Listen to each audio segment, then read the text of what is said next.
binabalik pa sa pwesto. So ngayon, tignan natin naman itong isang balita. Naku, napakaganda nito. Bukas magkakaalamanan. Kaya po ako'y mamaya, naka-live ako siguro alas 9 ng umaga. Ayan. Kasi alas 10 ang umpisa ng Blue Ribbon Illegal Committee ni Marco Beta. Isa subcommittee pa, subcommittee ha. Mamaya po nako magla-live tayo maaga ha, alas 9 i-schedule ko na. Pag malate ako, basta magla-live tayo. Heto. Cheryl, with me right now is Senator Erwin Tulfo, ang bagong chairman ng Senate Blue Ribbon Committee at siyang itinalagang spokesperson ng new majority bloc. Sir, congratulations, is in order. Thank you, Mayan. Thank you. Okay. Sir, we know for a fact tomorrow dapat may Blue Ribbon Committee, may Blue Ribbon hearing tungkol sa flood control scandal under Senator Pia Cayetano and Senator Dante Marcoleta. Paano yun? Kayo na yung Blue Ribbon chairman? Kinancel na yon, Mayan, because ako na yung bagong Blue Ribbon ay tinalaga ng new majority, di ba? Kanina pa sinasabi, pinipilit nila na maghihiring pa sila. Paano maghihiring? Nakausap ko na po yung Blue Ribbon Secretariat, pinakancel ko na po yung hearing. Hindi po natin pinakancel dahil gusto natin i-cancel. Pinamove po natin from bukas po, Thursday, i-move po natin ng ilang araw to Monday. Kasi po, isa pa ho dyan, to inform all members. Sila nga po, wala pong invitation. Sila lang po ang maghihiring. We were invited as guests lamang. Ito ngayon, yung bagong Blue Ribbon, lahat po kami members na para wala na pong question. Lahat yan, sila Senator Pia, sila Senator Marcoleta, they can all attend. Even Senator, former Senate President, now Senator Cayetano, can attend also. Pagkatapos, lahat susundan lang po namin yung listahan na inimbitahan nila. Iimbitahan din ho namin. Anong problema doon? Wala po kaming tinatago. Iimbestigahan natin yung gusto nila mangyari. Mag-question po sila hanggang gusto nila. Walang problema, questionin po nila dahil member na po sila. Kaya lang po natin minove kasi to give time, bibigyan po natin ng notice lahat po ng members ng Senate ngayon, ng 20th Congress, to notice that they are now members of the Blue Ribbon Committee. And syempre, it will take time through communication. So they can attend your hearing, the new minority? Then lang din, hindi lang attend. They can ask questions because they're also member of the new Blue Ribbon Committee. Linawin lang natin sa FB Live kayo ni Senator Alan Cayetano, meron daw mga efforts to block the truth. May ganun ba? Kaya nga sila ginawang member, paano to block the truth? Makapagtatanong po Senator Cayetano, makapagtatanong po yung inyong mga kasamahan. Pati kayo po kung gusto po ninyo mag-attend, I invite you. Everybody po in full force. Sumama po kayong 10 sa Lunes, magtanong kayo hanggang gusto niyo po. Manawa kayo magtanong. Ilalive natin yan sa Lunes din. Kasi ito yung legit na Blue Ribbon Committee. Ngayon, itong illegal committee na ito ni Alan Petrang Caballo at ni Marco Beta, paano ito magkakaroon ng Senate Blue Ribbon Committee bukas? Bukas yan June 4. Ngayon pala June 4, mamayang umaga. Ang nakalagay dito, SP Pro Tempore Win Gatchalian declared work from home for all Senate staff tomorrow. Walang papasok. Walang papasok na tauhan ng Senado. So paano sila makakapag Senate hearing? Ito ang susundin. Ito ang susundin ng mga tao sa Senado. Bakit? May bago ng OSAA. May bago ng Senate Secretary. Yung Senate Secretary ayaw niyang mag-roll call. Yun yung nabasa ko, ayaw daw mag-roll call. Senate Secretary ni Alan Peter Cayetano, ayaw daw. Di nasibak siya, napalitan siya. May bagong OSAA, may bagong Senate Secretary. Lahat ng tauhan niyan ng Senado, work from home. Alan Petrang Caballo, ngal-ngal ka ngayon na naman. Pustahan tayo bukas, ngal-ngal yan. Magngangal-ngal yang hayop na yan. O, Damonyo Kawatano ayaw pa umamin. Wala naman masama sa pagiging chick boy. Wag lang yung ginawa niyang pagsisinungaling at pagiging ganid ng kapangyarihang gobyerno. No to chick boy Kawatano. Okay yan, para pare-pareho makapagpahinga sa dinanas na stress na bigay ni Petra. Yun nga po. Ay, ala po ako, Kuya Blink, ano dyan. Mga ganito, sombrero ko, ayan, makita mo, may sombrero ko ng, out topic no, Kuya Henry. Actually, may sombrero ko ng New York, may sombrero ko ng, ay, wala pa ako sombrero ng Spars. Wala pa akong sombrero na Spars. Pero ako talaga, isa lang. Bulls lang talaga ako. Kaya lang kasi, wala na si Jordan eh. Simula nung nawala si Jordan sa Bulls, hindi na ako nanonood ng NBA. Hindi na. Wala na akong kainte-interest kahit NBA Finals siya, kung ano man yan, wala. Kahit ngayon, di ba, syempre, nandyan si Dillon Harper, saka pangalan nito. Kakapanood ko lang kanina. Si Dillon Harper saka yung isa, Pilipino din, yung naging naturalized player. Pero wala akong interest talaga. Basta ako Bulls lang. Ewan ko kung kahit kay Stephen Curry, kay LeBron, hindi ako Jordan lang talaga ako. Si Clarkson, Jordan Clarkson. Jordan lang talaga ako. Saka Bulls. Yung Bulls ni Jordan. Kahit yung Bulls ni Rose, Bulls ni Kevin Love, hindi ko na yan. Talagang Bulls lang ni Jordan ako. Langya kayo. Napunta tayo dito. Si Barkley, si Ate Birdie, si Barkley pala, Yun, yan, Hiron, yan, Kuya Henry, yan. Magkakagulo daw bukas, tragis talaga nila, yun nga, tragis talaga nila. Ngayon, ewan natin kung paano itatawid ni Alan Petrang Caballo yan. Kasi nga, si Alan Petrang Caballo, walang tauhan bukas. Work from home. Pucha, sino ngayon ang pupuntahan doon ni Alan Petrang Caballo? Ano yun?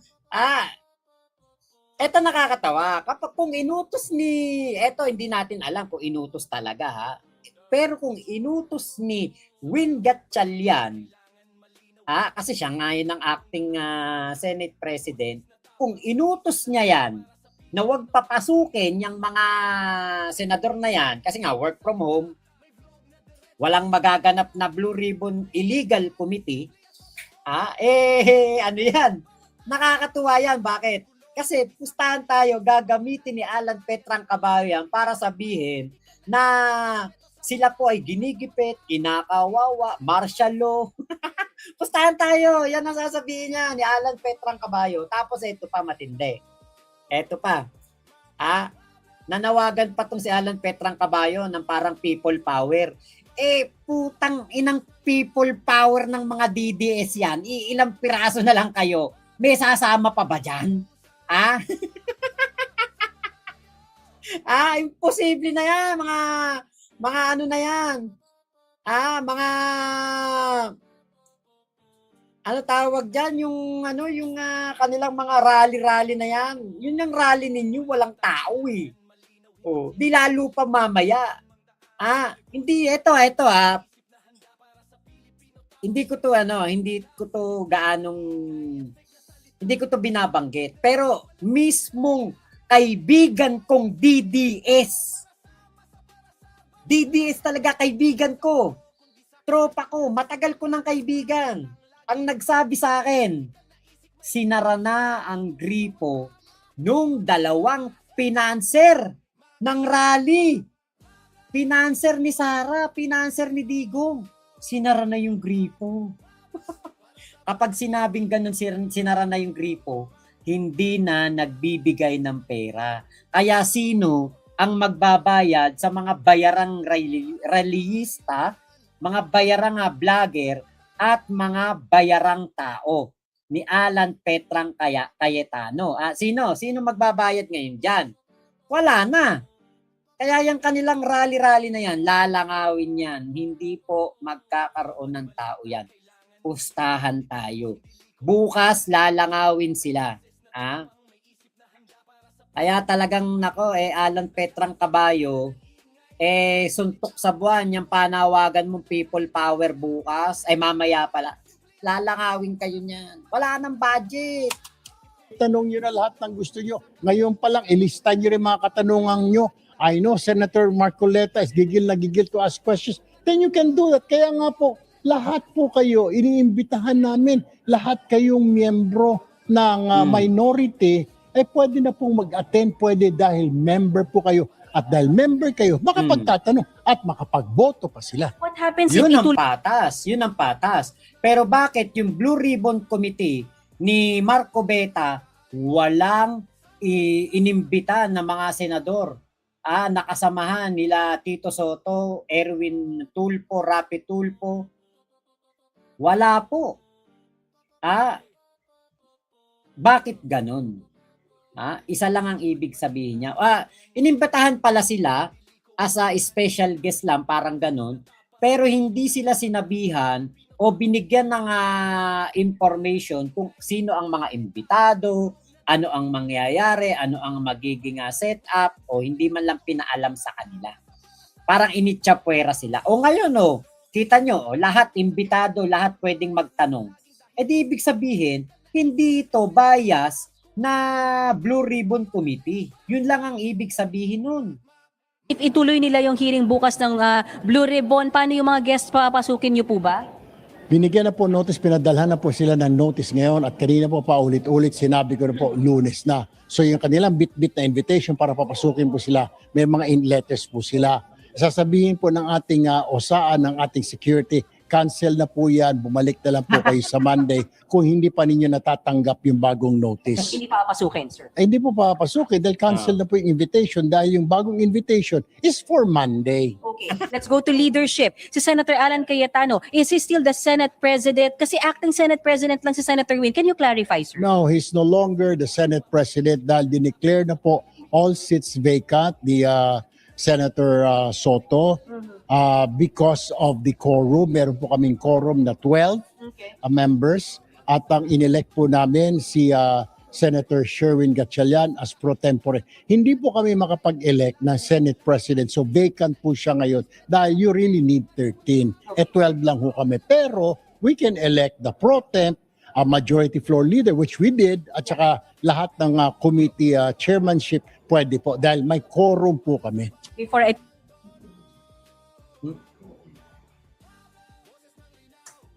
Kaya alam nyo, parang ang ginawa ni Alan Petrang Kabayo, hinostage niya ang Senate. 'Di ba? Para sa kanyang pansariling interes, para magtagal siyang Senate President at maitaboy ang isipan ng mga tao sa impeachment trial ni Sara Duterte at pumokus dito sa flood control scam. Kita nyo, yung kanyang pangu-hostage, ang nangyari, nasipa tuloy siya as Senate President. Yun ang naging resulta ng kanyang pag-boycott. Kasi syempre, kapag ikaw ay gumawa ng katarantaduhan, meron siyang sinabi kanina sa kanyang live, sabi niya, kung ano daw ang itinanim, yun din daw ang aanihin. O hinostage mo ang mga senador, pinaboycott mo ang Senado. Hindi mo pinapasok ang iyong majority noon. Yung mga grupo mong mga Duterte senators, hinostage mo ang Senado. Ngayon, ikaw ngayon ang parang hostage. Bakit? Kaya pumasok ka kay hindi. Kapag sa susunod na magkaroon na ng session ang Senado, kapag kayo'y nagreklamo, let's say hindi talaga nila tinanggap ang pagiging Senate President ni Win Gatchalian. O sige, magreklamo kayo. Tapos magbobotohan na naman. Kunwari, magbobotohan na naman. Talo pa din sila. Bakit? 12 dito, sa grupo nila Tito Soto, nila Win Gatchalian, 10 lang. kila Senator Amy Marcos, kila Marco Beta, kila Jinggoy Estrada. Ay, wala na pala si Jinggoy. Joel Villanueva, 10 na lang sila. Sila ang parang hostage ngayon. Kaya pumasok kayo kaya hindi, wala na kayo magagawa. Sibak na si Alan Petrang Caballo. Hinostage mo ang Senado. Ikaw ngayon ang hostage. Sa pag-iisip mo at iyong pangarap na ikaw pa rin ang Senate President. Na hostage ka ng sarili mong kabaliwan. Ikaw ngayon ang nakabingit sa purgatorio ng pagiging Senate President. Kasi kay pumasok ka kay hindi, kahit paabutin mo pa yan sa lahat ng hanggang kuwari July 26 o pagkakaroon ng SONA, magmumukha kang tanga, Alan Petrang Caballo, dahil wala kang power. Hindi ikaw ang susundin ng Senado, ng tauhan ng Senado at ng mga senador na majority na ngayon. Hindi ikaw ang masusunod. 10 na lang talaga kayo. Before I turn you over to the studio, last on my part, sorpresa yung pagdating ni Senator Chis Escudero kanina. Pwede bang pakwento? Paano nangyari yun? Actually, kahapon pa po, magkaibigan po sila ni Senator Migs, sina Senator JB, Senator Raffy, magkababarkada pala po sila. They were convincing him. And we found out na hindi na po siya happy nung mag-boycott daw po. He's not happy. Pangalawang araw, kahapon nga po, he's not really happy. Na tinatanong na raw po siya ng mga friends niya, church niya, even family, Daddy, bakit hindi ka pumapasok? I mean, binabanatan na kayo ngayon. Wala raw siya maisagot. Siguro talagang, kaya nga kami nagpapasalamat din kay Senator Chis. Na suddenly talagang, sinunod niya yung tama, what is right. Kasi sabi nga niya, iba ka na kasi yung pinaglalaban nila. Number 2, nakakahiya, yung sentiment niya, parang sa sentiment ng solid Block 11, ngayon sa solid Block 12 na pareho namin na we have to work. We're being paid to work as senators. Hindi yung being paid to protect someone. Hindi rin siya disagreeable siya doon. Kaya pumayag siya. And then kanina, hindi pa sigurado. Hanggang sa, nung mag-caucus pa nga kami, hindi pa sigurado. Sabi ni Senator Mix, we still thinking, we're still thinking this coming. Kaya nga, we're just sitting there. We're hoping though, we're praying na sana suwipot siya. And we were so surprised na dumating nga po siya. Yes. Sir, I'll turn you over to the studio. Cheryl, you have questions for Senator Erwin? Senator Erwin, Kala ko hindi niya papansinin si JB. ang sabi po ay dalawa ang balak na lumipat sa bagong ngayong majority. So, konfirmado na po na isa nga si Senator Chis. Actually, ito nasabi ko nung mga nakaraan nung nag-live ako nung madaling araw din. Nasabi ko si Chis Escudero, isa sa pwedeng lumipat. Kasi itong si Chis Escudero naman talaga ay kaibigan to ng first couple, kaibigan to ng ating Pangulong Bongbong Marcos at ni etong si First Lady Lisa Araneta Marcos. Si PBBM, ang alam ko nga talaga noong 2022, kasama to sa Uniteam. Kung di ako nagkakamali. Kasi ang number 1 kong senator noon, sa nalito na tuloy ako. Number 1 ko si Chis Escudero noon. Tapos number 2 ko si Rapi Tulfo. Noong 2022 election. Ngayon magto-2028 election. Kapag itong si Chis Escudero talaga ay kumampi sa mga demonyo at kriminal at mga walang hiyang senador, maaalala ng taong bayan yan pagdating ng 2028. Kung hindi lilipat sa kabutihan si Senator Chis Escudero, malulugmok siya, hahatakin siya pababa ng grupo ni Kawatano na puro demonyo ang pag-uugali. Ayan. Ate Agnes, hello po. Kuya Blink, hinipo ng Panginoon ang puso ni Senator Chis kaya nakonsensya siya. Pero yung mga demonyo, makakapal talaga ang mga mukha. Mayroon pa nga po bang susunod kay Senator Chis? Wala na po akong idea kung sino pa, pero may kinakausap po yung grupo namin na hikayatin na sana ika nga yung... Ako, nasabi ko si Loren Legarde, baka lumipat O kaya si Camille Villar, ayan. Pero si Loren Legarda kasi, matindi kaso ng anak nito eh. Saka kakasuhan talaga yan si Leandro Lebiste. Tapos si Leandro Lebiste din kasi ay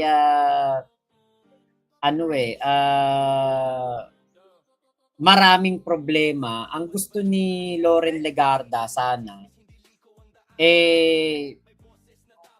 lumipat. Kaya lang kasi pag lumipat siya, yung anak niya delikado eh. Maraming problema yung anak niya. At naniniwala ako na si Loren Legarda kahit papaano, iniisip niya talaga kapakanan ng iniisip niya ang kapakanan ng kanyang ng kanyang kami Oh, okay, you drink medicine later iniisip niya talaga kapakanan ng kanyang anak. Kung hindi po kasi gagawin kung hindi po gagawin ni Loren Legarda na maging solid DDS, kasi iniisip ni Loren Legarda, magiging presidente talaga si